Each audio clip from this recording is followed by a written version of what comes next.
The spotlight is currently shining on the PlayStation 5, so the Xbox Series X has been pushed aside. But you shouldn't underestimate Microsoft's powerful next-gen console. Sure, Sony has this whole marketing thing down to a science, but that doesn't mean the Series X can't compete with the PS5. While it may be one heck of an uphill battle, the Xbox Series X could very well win Microsoft the console wars, if they play their cards right.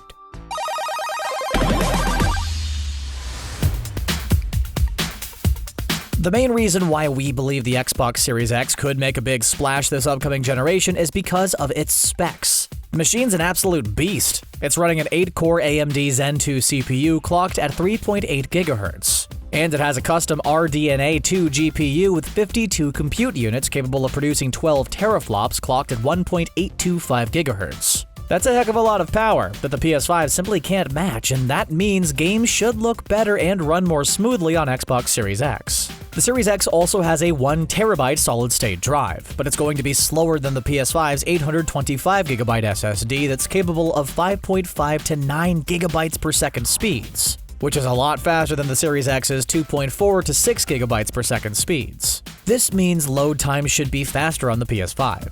That being said, games won't look significantly better on Xbox Series X, and games won't load significantly faster on PS5 since both consoles are based off of very similar architectures. They should both run very similarly, with the Xbox Series X probably being a quieter machine due to its more consistent clock speeds and its PC tower-like shape with plenty of vents to help with cooling. Both consoles will have 16 GB of RAM and support up to 8K resolution for select games, as well as 120 frames per second gameplay and ray tracing. Backwards compatibility is an area where Microsoft is ahead of the game. The PS5 is going to be backwards compatible with a, quote, overwhelming majority of PS4 titles, but not every single generation like the Xbox Series X. The Series X will support all games playable on the Xbox One, as well as Xbox 360 and original Xbox console titles, but only if those titles are supported through backwards compatibility on the Xbox One.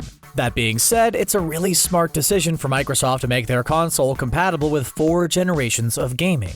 But incredible specs and backwards compatibility alone can't make the Series X win the console wars. A great price can make consumers even more excited to buy the product. If the rumors are true and the Xbox Series X only sells for $400, then it could be a massive hit. But even an amazing price still might not be enough to entice gamers. Think about it. Sony sold over 110 million PS4s, and Microsoft only sold around 47 million Xbox Ones. Since the PS5 is backwards compatible with most PS4 games, then it's safe to say that those 110 million gamers aren't even considering the Xbox Series X as their next console. Sony has a very high share of the console market compared to Microsoft because so many players are too invested in the PlayStation ecosystem to even fathom a switch to Xbox. That is why Microsoft needs to give players a reason to switch, and that reason may very well be game optimization. Games with the Optimized for Xbox Series X badge include new titles built through the Xbox Series X development environment, and even previously released titles that have been rebuilt specifically for the console.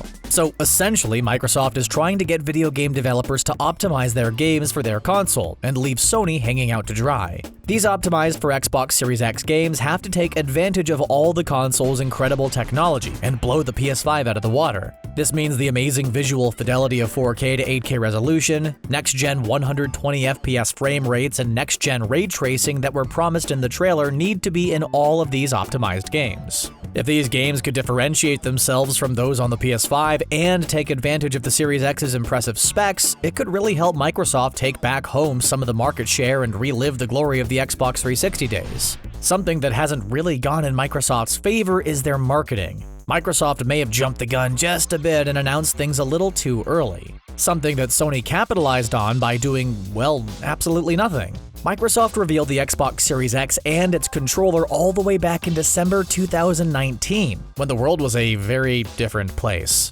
Then we learned about the specs of the console a few months later in March. It seems like that was way too early to try and build hype for the console, because at that point, all you have left to reveal are the games and the price. And you have a whole 8 months to do that. It doesn't give you a lot of time to spread things out now, does it? Sony took things way slower and stayed almost completely silent until revealing the specs of the PS5 in March. Then they announced the DualSense controller in April and had a huge event showcasing games for the console as well as the design of the PS5 earlier this June. Now they can ride the wave of momentum for a while and reveal the price of their console after Microsoft does, since they have all the leverage right now. It may sound funny, but Microsoft is comparable to Android, and Sony is comparable to Apple. Microsoft has some of the best and most powerful tech in their console.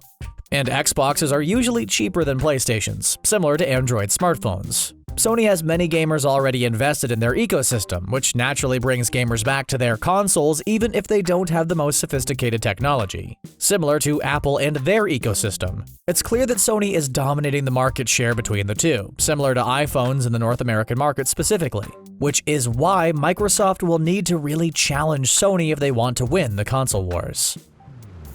And that is everything we know about Xbox Series X and whether or not it can compete with the PS5. In terms of specs, it's got the PS5 beat, hands down, but is that enough to win the console wars? Let us know in the comments section down below, and please don't forget to subscribe to TheGamer for more gaming videos. As always, thanks a lot for watching.